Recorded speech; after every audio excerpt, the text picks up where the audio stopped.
بسم اللہ الرحمن الرحیم۔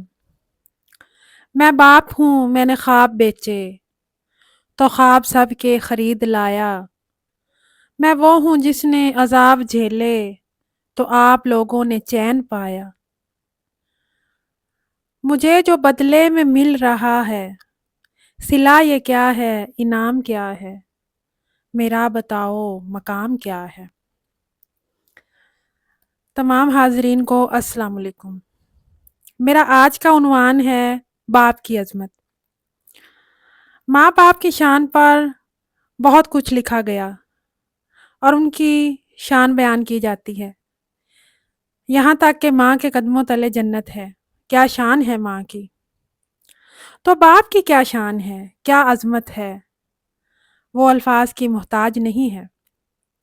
آج فادرز ڈے کے موقع پر ہم باپ کے عالی شان مرتبے کا اعادہ کرنے لگے ہیں۔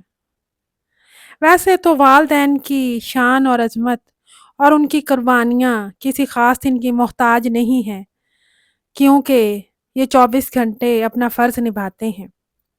اور پھر باپ وہ عظیم ہستی ہے، محبت، قربانی اور ذمہ داری کا حسین امتزاج ہے۔ باپ چونکہ زیادہ وقت رزق کی خاطر گھر سے باہر رہتا ہے، تو اس کی خاموش قربانیاں اولاد کو نظر نہیں آتی۔ باپ کی محبت بھی اکثر خاموش ہوتی ہے، وہ اس طرح اپنی محبت کا اظہار نہیں کر پاتا۔ آج کل کی زندگی کی بھاگ دوڑ میں جب فکر معاش ہی سانس نہیں لینے دیتی، تو ایک باپ اپنے آپ کو قربان کر کے اولاد کی خوشیاں خرید لاتا ہے۔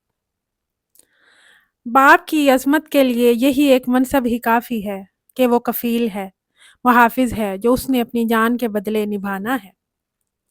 باپ گھر کی دھوپ میں ٹھنڈی ہوا کا نام ہے، باپ کی چاہت مگر ہر دور میں گمنام ہے۔ میں نے دنیا بھر کے رشتوں کو قریب آ کر دیکھا، سب سے بڑھ کر میرے باپ کا ہی مقام ہے۔ آئیں آج کے دن عہد کریں کہ اپنے والدین کا احترام اول رکھیں گے اور اپنے باپ کی محبت اور قربانی کو مقدم جانیں گے، کیونکہ یہ دنیا باپ کی محبت کے بغیر آپ کو نگل جاتی ہے۔ باپ ایک گھنا شجر ہے جس کے ہوتے ہوئے ہم زمانے کے مصائب و آلام سے محفوظ رہتے ہیں۔ والسلام۔